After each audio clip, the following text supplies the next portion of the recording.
Onivia, League of Legends highlights. Well, how relevant Gangplank becomes in the extreme supreme late game. That based on these two compositions, I think we are going to head. Orion is a pretty safe mage for the mid lane. Very careful, has to flash actually to get to safety, and Kingen holds on to his. So maybe a little bit of an overstep there from Chovy's Galio, as that facebreaker is beautiful, but once again, the Pantheon's coming down, Deft trying to stay alive, but he's not going to be able to. Stun comes in, they trade 1 for 1, but that is not what Hanwha Life the wanted. first blood, able to get that first blood away. So, fairly slightly better trade. Ooh. And there you passive? go. Easy. Yeah, that's as bottom lane, I mean, at least that is going okay here for Hanwha. You can see Deft is very even on gold against Bao. And in the jungle, Pantheon is doing an okay job as well with his serrated dirt already completed. Facebreaker onto Vista here towards the bottom side. Level 4 for Becca, unfortunately. A lot of value there from Deft, but unfortunately for Vista, is just going to get smacked down. Gangplank ulti comes in as Arthur is going to turn up. And this is just done in this game. It's almost like it was a trap. It's like DRX had planned for it, and I really like that. You know, that's sometimes it comes across as a bit of a trap in the draft, where it's like, wow, Hanwha Life managed to get this really coveted pick by, you know, being able to draw out these bans. But in this case, it's looking like it was a bit of a problem as the taunt comes in, and Chovy is just going to be dead. Flashes, and I don't think he needed to. And Vista just watches on. Nothing that they could do, not enough damage, no nothing, no grand skyfall or anything like that, as it's just Deft being able to pick up some turret plates as their only icing on this pretty ugly cake. I mean, that is the saving grace for Hanwha Life at the moment. See how long it lasts, because he is 20 CS up, he's going to get a ton of plates gold. And also, they don't have vision of this. Dive in here. Well, there's the flash headbutt Polv. And Vista's not going to be able to find Pyoshik, and now they're the ones trapped in the pit. Kingen's going to come up over the top, doesn't have Cannon Barrage, as Vista's just dead. He's in the back of the pit now, nothing he can really do. Heroic Entrance going to try and save him, and actually Hanwha are going to turn it around. There's the showstopper over the wall. Vista will be taken down, but Deft says no. Solka's going to go down, and now Hanwha Life looking much better. This is actually a really nice fight. As, okay, we've got a big gank coming in, but both of the supports are going to be here. There's the headbutt. Bit of a trade of positions as Grand Skyfall comes down. Becker is going to be going, but Vista, very close to death as well, will survive this time around. Yeah, that's... And then you're like, well, I'm just not going to do anything. Which is, I guess, how a lot of people have experienced solo queue. But Vista, he's like, nah, man, I'm going in. You guys can follow if you want. If the showstopper goes off, he is dead meat, but not going to happen. Yeah, well, there's the flash pole, as we're going to get the trample stun as well. Solka, well and truly dead. And that's going to be Arthur picking up another kill for himself. Kingen lying in wait, but will be able to bodyguard this dragon very effectively. And DRX have said, well, we're just going to take your mid turret if that's what you want to do.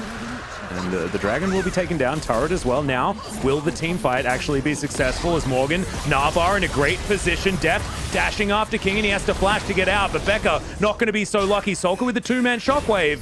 That's definitely good, and now Vista looking to try and deliver him. Headbutt pole comes on in, Heroic Entrance gets a really beautiful knock-up, and look, I'm going to say it, Vista's redeemed himself completely. That was really nice, really nicely played there, and they were setting up for this fight for so long that never happened because, simply put, yeah.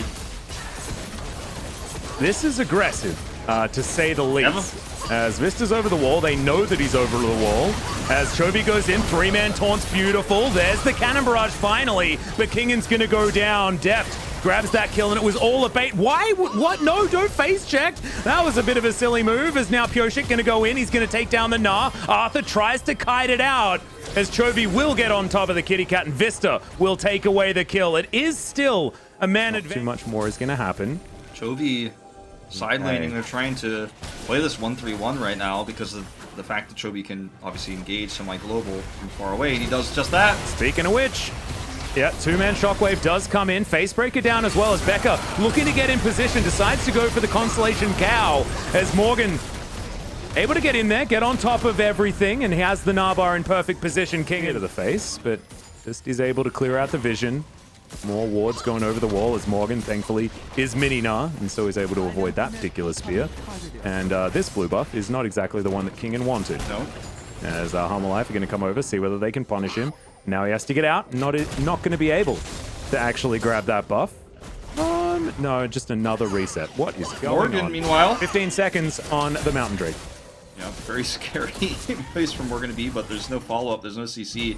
Actually, the rest of DRX is just really getting themselves to mid-push. And as you say, the Drake is coming online here. And it looks like DRX are, again, just going to say, I can't fight this Hanwha Life Esports in an objective pit.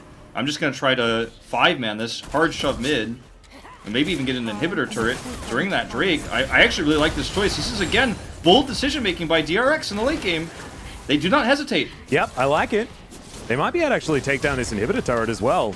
As Morgan's going to come on over. He has Mega Gnar, but not a lot of Gnar as the Drake does go down, but so do 2 turrets in the mid lane. I'm sure they don't let Chovy flank, I think is the name of the game here. They're playing so passively around that.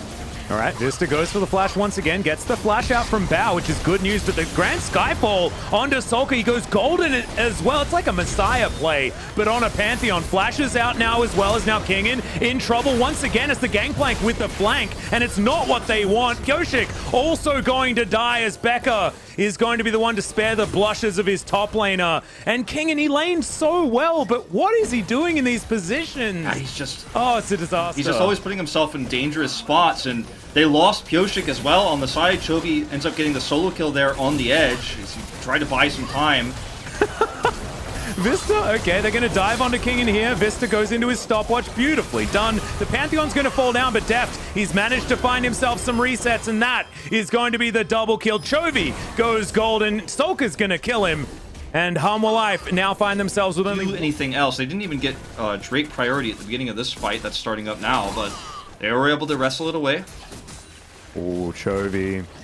Once again, looking for flanks as Kingin not going to be able to find that barrel that could have been actually very pivotal in this situation. Now it's going to be a 50-50 as we've got Kyoshik in position. Can he save the soul is the question. He may not be able to as Becca goes for the hero play, but he's not able to get it done. Now Mountain Soul comes in and Samira's looking to clean up all the kills. Kingin, once again, he's just not in a great position. As Bao, he's going to get hunted by Morgan, thrown into the wall. Deft grabs his 3rd kill of the team fight. Bao's just holding on to position, and that will be the ace. As You see, they do take the turret, or excuse me, the Baron, but the turrets prevent them from ending the game immediately. At this stage of the game, because we're breaking into where that team fight's going to be. All this thought. Well, that's a lot of teleports, Wolf, as Kingin, he's getting taken down to about half health. Morgan really feeling himself at this stage as the globals have all been expended as there is a Gnar into the wall. Becca's going to be missed by the wallop, though, and Kingin avoided it completely. And now Morgan's looking a little bit silly at this stage of the fight. Likely to be taken down, but no, goes into his stopwatch. Becca does the same, but he's the one that's going to be dying as Deft diving in. And will be able to pick up a double kill off the back of Morgan, throwing himself at the enemy. Well, that's the game for sure. You know, it looked like it was going to be the game almost, 85%, 90%, and then DRX get caught outside of their base. It's tough to defend against a Baron. You got to try to make a play, you got to try to make a pick, but now it is just simply all she wrote here. Big win here for Hanwha Life Esports, a very competitive back-to-back, back-and-forth series, but DRX aren't able to clutch it out in the end. Yeah, not quite able to do it. Nexus will go down. Congratulations to Hanwha Life Esports for picking up their first victory here in the LCK for 2021.